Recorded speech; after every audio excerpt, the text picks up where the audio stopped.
Adults say they understand because they were once a teenager, but for me, being a teenager is different.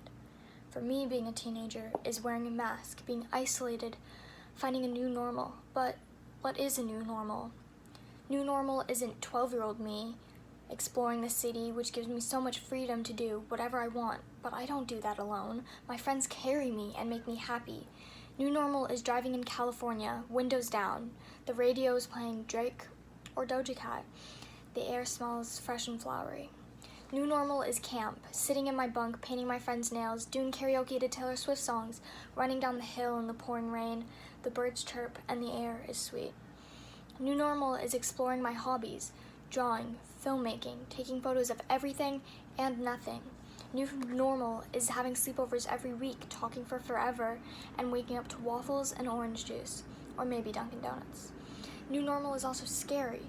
I don't think high school's for me. I feel trapped, but when I think of the future, I become stressed. There's too much pressure. I don't know where I want to go to college, and I don't know what I want to do for the rest of my life. New normal is learning that I might not know everything, but what I have now is what I'll look back on and think, I'm glad I have these things in my life.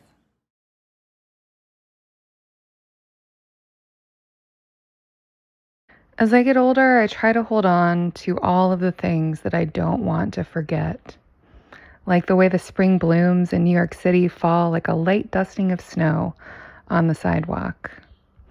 The promise of a new nephew, an upcoming wedding, a job in a new industry, or the coziness of my railroad apartment when it's early and the morning light is still so soft.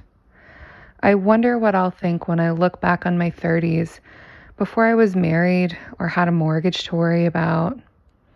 I don't want to forget the familiar sounds of the neighborhood outside my window, the old men greeting each other and commenting on the weather, the freedom of public transit and how just a swipe has gotten me so many places, the way my dog cuddles next to me after a long day.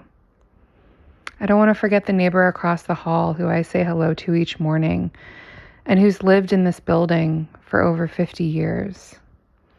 Please let me remember how hard things have been, but also the way that I've grown and adjusted to them. It seems that the news cycle is never ending. There's a war, the climate is warming.